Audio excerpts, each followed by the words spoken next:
Irbuun seena qabsoo bilisummaa Oromoo milkeessuuf gaaddisa marii dhalootaa jalatti waraana bilisummaa Oromoo tumsuuf dirqama Oromummaa kootii namba yoo waadaa kanarraa maqe lafeen jaallan qabsoo sabaaf kumanii shantamii saglaffaan ni xumurama jechaa jiran qarreen jaarmiyaa gaaddisa marii dhaloota egeree bilisummaa Oromoo akkasumas hayyoonni fi qabsaa'onni qeerroowwan hedduun jaarmiyaa kana jalatti ijaaraman.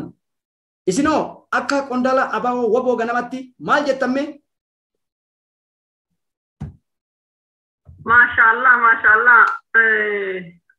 Gabaabatuuga gammachuun arra oolee kan kutaa 11 guutuu gammachiise ta'a. Arra Oromoo fi Oromiyaan akka gaarii gammadaa oolanii waraanni bilisummaa Oromoo kan arra eebbifame dhuguma rabbiitti jechuun arra nuti illee gammachuu guddatti oolee hara keenya qofa osoo hin ta'in kutaa 11 gammachuutti oolee gammachuun tun ammoo gammachuu fi qabaatu rabbi nuuf haa taasisu. Hordoftoota keenya mee sagantaa keenya ardaa marii waraana bilisummaa Oromoo waa dhageeffannee walitti deebina. This body has to be given an access to areas unleashed and always beyond ready to cooperate for investigation. Ethiopia is collapsing while the world is looking for a wrong medicine to save the country when it's too little too late.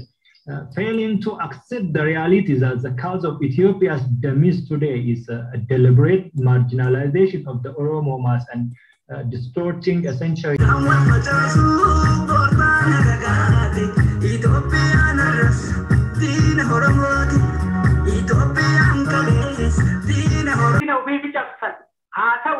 Isaan baala boraafatanii muka nyaataniitu muka isaanii cabsaa jiranii nyaata argatanii duubatti hin deebi'anii nuti ammoo warri jirru kun warri duuba jirru warra isaan lubbuu isaanii takkatti deebii hin qabne kan qabatanii bosona keessa jiran kana qarshiin bira dhaabachuu dhabuun yoo nutti guddate numatu hin jirre kanaaf jabaadhaa waraana keenya bira haa dhaabannu walaa to'annu jaarmiyaa keenya haa jabeeffannu jaarmiyaa haqa yoo xiqqaatee jedhe hafuura woboo kennaa fuudhee nutti fidu kana haa jabeeffannu rabbiin bilisummaa kana bilisummaa dhugaa nu haa godhu bilisummaa nama beeku dhugaa bilisummaan annani jedhaa turanii kanaaf nama beekee dhugu rabbi nu haa godhu irraa bu'ee Su wanni inni barbaadu akkuma khaleessa maqaan balleessaa turee fi wanti xiqqoo faallaa qabsoo uummata Oromoo deemaa walitti sassaabee uummata Oromoo gurra buusuudhaaf miidiyaa sagalee uummata Oromootiif ta'u hunda guruudhaan sagalee isaa qofa dhageessifachuudhaaf addunyaadhaaf aalama irratti fiigaa turetti kun ilaalcha diinaati. Garuu immoo wanni akkanaa kun akka nu cimsuu fi akka nu cimsaa turee fi injifannoo irra jirru uummanni Oromootis beeka nutis beekna jechuudha. Kana waan taateef uummanni keenya waan naftanyaanii fi diinni keenya dalagaa jiru gurra kannuu fi dhabee waan sabni isaa dalagu jiru galaana ta'ee irra dhangalaanee akkuma kaleessa qurxummii maarree godhuuf Oromiyaa gugguusu jaansunitti irra meersinee qaqqabnee jirraa. Galatoof carraa kana naannachuufi. Gammachuun teenya silaarraa jaalawwan keenya bakka hundatti akkatti waraanninis nuuf jabaatee waraanninis nuuf cimee akkatti irraa gammachuu isaanii harka dhawan nutilleen silaa hatattamaadhaan daddaffiidhaan diinagdeedhaan bira dhaabbannee diina kubbisuu qabna silaa. Michelle waan guddaa dalagee haa galatoomanii kan isaaniif malu galata rabbiin bilisummaan isaa naa galchuu haala ummataatiin wal bira qabee yoo ilaalu akka isaan injifannoon galanii kan beekan ta'uu kan isaan gargaaruu irra guddaan diinagdeedha. Diinagdeen miilaa hojja biyyaa fi biyyaalaaf illee. Isaan bira dhaabbachuu ni qabdu isaan lubbuu kafalanii waan dandeenyu yoo lubbuu kafaltu dadhabnee diinagdeen bira dhaabbachuu qabna. Akkasumallee jechi shanee jedhanii isaan maatii keenya biyya keessa bulcheessan san baga shanee ta'e jedhanii ofii fudhatanii Shane baga shane taane kumni harkaati shane ta'uu waan guddaa waan baga. Waraana obootifnu maallaqa bichaa odoo hin taane yaadaa fi akka kiyyatti fakkeenya odoo fudhannee hadha odoo isa keessa jiraadhee gammachuu guddaan dhaqe. Maallaqaan itti lubbuun jedhanii kenna uummata Oromooti. Kana waan ta'eef uummanni keenya kan amma keessatti koree gaaddisa marii dhalootaa kana jala argamu haala gaarii deeggarsa isaaniif godhuuf bu'ee bahee osoo duubatti hin deebin akka PP jechuudha. Akka PP amma sa'aatii ammaa kana waraanni oboo kuffiseetiin meeshaa irraa eeggataa jiru. Hundi keenyaa ni argina. Haalli amma isaatti jiran kun baay'ee nama gammachiisa. Itti haafumnu nullee cinaa haa dhaabbannu. Galatoomaa ani wanti jechuu barbaade akka waraana keenyaatiif afaan jirtu akka uummataatiif afaarti malee dubbini akka waraanni keenya itti jiruuf yoo ta'e diinni bakka santi kaa'ee daaraa ta'ee iyyuu ilmaayyuu nutu rafaa jira uummata rafaa jira ka biyya keessa jiru ka biyya alaa jirullee kanaafuu ka diinagdee qabullee diinagdee ofii ummuree waraana ofiirra bira dhaabbatu kan siyaasaa beekus siyaasaadhaan yookaan dubbiidhaan yookaan malaan bakka jiran hunda gabbayanii nama tokko osoo hin taane ofiif jedhanii birmatanii gammachuu sana diinatti dhugoomsanii yeroo gabaabduu keessatti itti mul'isuudha. Galatooma. Dhaadannoo milkaa'ee kana Oromoon harka dhawuu baay'ise diinagdeedhaan hidhachuu hanga silaa barbaachisu hin baay'ifne. Kanaaf ilaalcha kana jijjiiru walabummaan tiyya jechuu bilisummaan tiyya jechuu kana malees ammoo akka sabatti ijaaramuu kana Oromoon eessa jira? Kanaaf furmaanni hoo maali? Hayyee galatoomii guddaa ulfaadhu. Horri gaaddisa marii dhaloota hegeree bilisummaa Oromoodha. Waan gaarii hojjechaa jira. Wanni gaarii inni hojjetaa jiru arras boruuf taanaan halee ijaaramuu irratti wanni inni itti ijaaramilleen hayyoo fi hayyoo waraana bilisummaa Oromootii fi hayyoo jaallan dabree hayyoo jechuudha jaallawwan qaqqaalii yookaan warri akka jaarrabbaa gadaa warri akka elemoo qilxuu taattesaa birruudha hayyoo isaan xurree isaan nu tattaraaranii lafa nu haawan sani horri gaaddisa marii dhaloota hegeree akkuma waaqoo guutuu ji'ee lafa kaa'isan gabrummaa yoo dadhabne yoo dandeenye hiddaan buqqifna yoo dadhabne immoo ilmaan itti guddifna kan jeessani ilmaan sanarraa ilmaan inni irraan kana jeessani hora gaaddisa marii dhaloota hegeree bilisummaa Oromootiin ijaarameetiiti qabsoo isaa bira dhaabbachaa jira.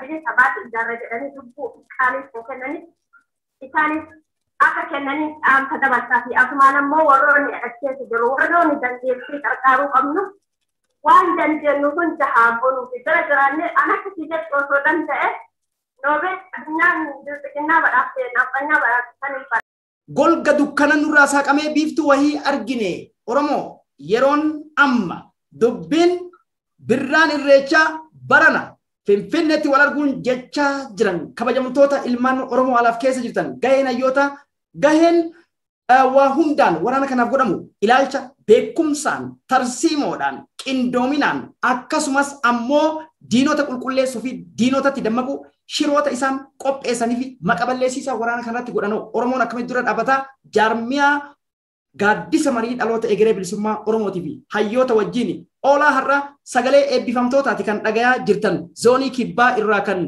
nuuf ergame jechuudha marree har'a special force yookiin republican guardii Oromiyaan republican guard kan jennuun isa kana malee isa sirna ristii tiksuu miti dhugaa rabbii namni mee ilaalaa jechuudha mallayyoo isaanii diddiimaa kana yoo ilaalan maal fakkaatu har'a akkanatti bareedan barkunniin qeerroo bilisummaa Oromooti tarii qabsoon bilisummaa Oromoo barana akka argaa jirrutti daqiiqaa sa'aa 11:59 jiraachuu akeeka isii tanoo 12 guutuuf maaltu barbaachisaa irratti jaarmiyaa kennee hojii mari'achaa jirru akka isa daraniititti ba'uu maal gochuu qabna wanni nu utumnuun diinagdee yaadaan waa hundaan information waan waraana kenna mirgi biyyarraa bakka jirurraa hiriyyaa irraa information fuudhuun waan isaan miidhurraa akka tiksitan qarshii qofa kennuun gahaa miti.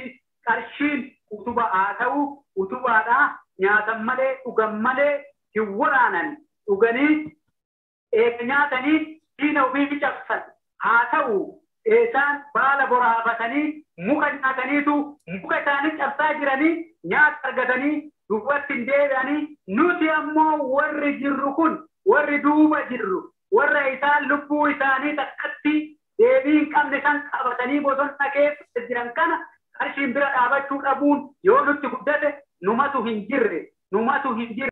Golga dukkana nurraa saaqamee biiftuu wahii argine Oromoo yeroon amma dubbiin birraan irreechaa barana Finfinneetti wal arguun jechaa jiran kabajamtoota ilmaan Oromoo alaaf keessa jirtan gaheen hayyoota gaheen waa hundaan waraana kanaaf godhamu ilaalcha beekumsaan tarsiimoodhaan qindoominaan akkasumas ammoo diinota qulqulleessuu fi diinotatti dammaquu shiroota isaan qopheessanii fi maqaballeessiisaa waraana kanatti godhanu Oromoon akkamitti dura dhaabbataa jaarmiyaa gaaddisa marii dhaloota egeree bilisummaa Oromootii fi hayyoota wajjin oolaa har'a sagalee eebbifamtootaati kan dhagayaa jirtan zoonii kibbaa irraa kan nuuf ergame jechuudha. Marree har'a special force yookiin republican guardii Oromiyaan republican guard kan jennuun isa kana malee isa sirna ristii tiksuu miti. Dhugaa rabbii namni mee ilaalaa jechuudha.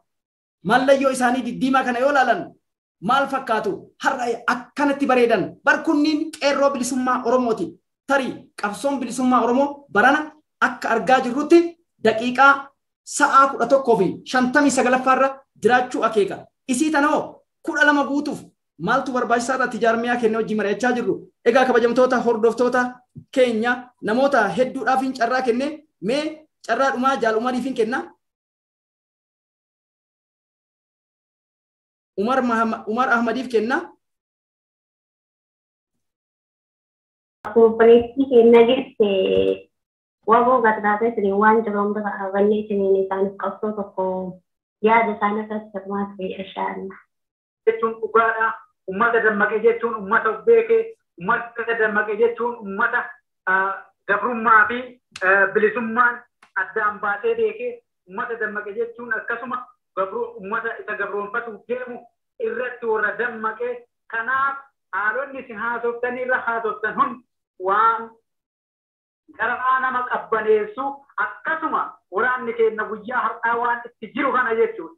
Waan har'a itti jiru kana kan laalee argaa kan irratti sinoo daawwitii uffata qabna daawwitii keenya fuudhee bitee kanaafuyyuu yaa ilmaan Oromoo wanni isiniin jedhu gammachuu dhufaa jirtu sana gammachuu daran gonfachuuf deemnu sana irraa duubatti nu jalaan deebinaa nuti waraana keenya bira waan qabnu yoo dhaabanne gaaf tokko akka har'a gammanne kanatti namni waraana kana laalee gammadin jira har'a namni waraana kana laalee qalbiin isaa ol hin jedhin hin jiru yoo dhugamaanii dayyuusee taate Koorii yookiin ammoo akkuma beekamu cibraa yookiin murna guutuu 60 fi birgeedii waraana bilisummaa Oromoodha waboo oolaadha hedduutti gammanne osoo kanaa ol lubbuu kennaa gumaachine edaa waraanni keenya kanaa kan jedhu deebii ilmaan Oromoodha jaarmiyaa adda addaa keessatti akkasumas akka hawaasatti kennaa jiran hordofaa jirtu jedheetiin yaada. Kennu keessaniif galatoomaa jiran jira. Dhugaadha waraanni keenya waan boonsaa dalagaa jira. Durallee hadhallee injifannoo cululuqa galmeessaatuma jiranii nu hoo maal ta'uu qabna.